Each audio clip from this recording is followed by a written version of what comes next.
चीज बड़ी है मस्त मस्त, तू चीज बड़ी है नमस्कार, मस्त। हमारे यूट्यूब चैनल डीएसपी सर की क्लास में आपका स्वागत है।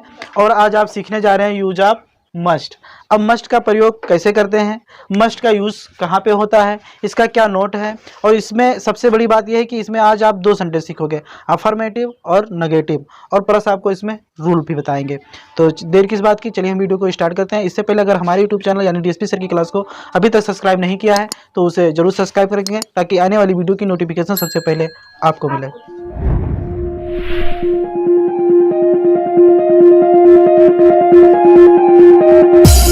चलिए देखिए, ये देखिए मस्ट का मतलब होता है चाहिए। जैसे कि अभी आपको बताया गया कि मस्ट का मतलब क्या होता है, चाहिए। अब चाहिए का यूज हम कहाँ पर करते हैं, देखिए वैसे तो चाहिए का शुड का मतलब भी चाहिए होता है, और टू का मतलब भी चाहिए होता है, और ये मस्ट का मतलब भी चाहिए होता है, उड का मतलब भी चाहिए होता है। अगर देखा जाए तो उड का मतलब चाहिए का जो खानदान है ना, बहुत लंबा है, ठीक है। कम से कम भी चाहिए कि देखा जाए तो अभी 10-12 ठुने मिलेंगे। तो आपको क्या करना है, अभी हम फिलहाल मस्ट पढ़ रहे हैं, तो मस्ट का मतलब चाहिए होता है, और इसका यूज हम कहाँ पर करते हैं ये जान लेते हैं, ठीक है। तो इसका यूज यहाँ पर होगा जरूर काम के लिए। क्या होगा, जरूर या फिर अवश्य, है ना, या फिर कोई जोर दिया जाए, जोर या फिर दबाव दिया जाए। क्या दिया जाए, जोर या दबाव। यहाँ पर जितने भी सेंटेंस लिखा है इसमें क्या कहते हैं कि दबाव या जोर दिया जाता है। एक ये होता है ना कि तुम्हें बाजार जाना चाहिए, तो ये बिल्कुल सिंपल सा हो गया। लेकिन ये कहा जाए कि तुम्हें बाजार जरूर जाना चाहिए या तुम्हें बाजार अवश्य ही जाना चाहिए, जहाँ पे ये जरूर या अवश्य आ जाता है, इसका मतलब वहाँ पे दबाव दिया जा रहा है, जोर दिया जा रहा है कि तुम्हें जरूर ही करना है। वैसे बोलते हैं ना, यह काम तुम्हारे लिए बहुत मस्त है, नहीं मस्ट है, यह काम तुम्हारे लिए मस्ट है, मतलब यह काम तुम्हारे लिए जरूरी है। तो मस्ट का प्रयोग हम जरूरी या अवश्य कार्य के लिए करते हैं। समझ में आया।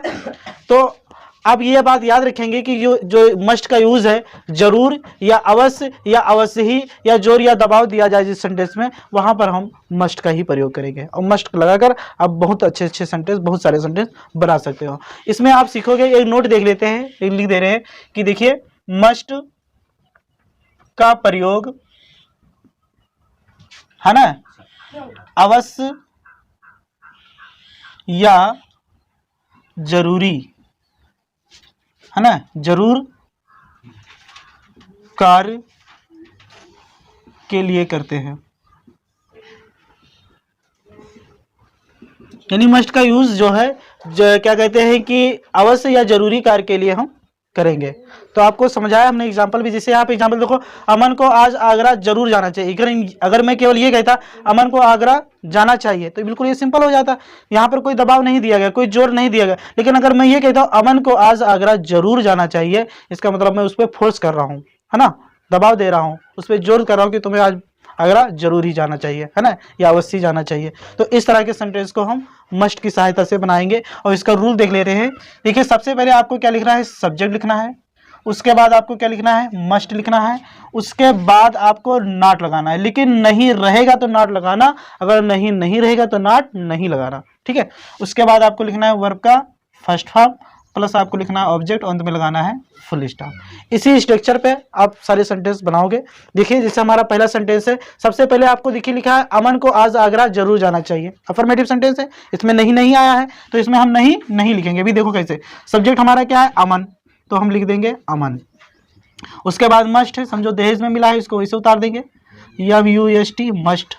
अब नहीं, इसमें नहीं है तो नहीं की अंग्रेजी नहीं लिखेंगे। अब आ जाइए वर्ब का फर्स्ट फॉर्म, यानी जाना। जाना अंग्रेजी क्या होगा, गो। अब कहाँ जा रहे हैं, आगरा, तो टू आगरा। और आज की अंग्रेजी टुडे। बहुत सिंपल है। अगला है तुमको अब यह काम अवश्य ही नहीं करना चाहिए। देखो मैं जोर देकर कह रहा हूं कि तुमको यह काम अवश्य ही नहीं करना चाहिए। तो देखिए इसको कैसे बनाएंगे, तो सब्जेक्ट हमारा क्या है, तुमको, मतलब यू।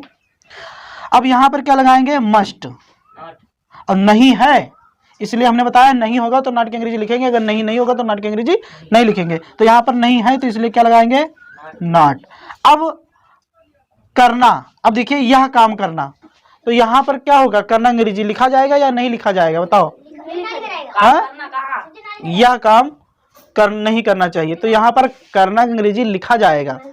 जब अपना आ जाए या यह आ जाए, हमने क्या कहा, काम के साथ अगर कुछ आ जाए काम के साथ कुछ जैसे अपना आ जाए, यह आ गया, तो समझो अभी तक ये काम करना वैसे ये भी वर्ब है और करना ये भी वर्ब है, लेकिन अगर इस काम के साथ कोई नहीं है जैसे अपना या नहीं है, तब तो ये करना के साथ रहता है। अगर इसके साथ कोई मिल गया तो ये इसको धोखा देकर इसके साथ हो जाएगा, मतलब ये इसके साथ हो जाएगा, ये केवल इनके साथ हो गया, ये ऑब्जेक्ट बन गया और ये तुम्हारा वर्ब हो गया। तो वर्ब हमारा क्या है? करना, और करना अंग्रेजी क्या होगा?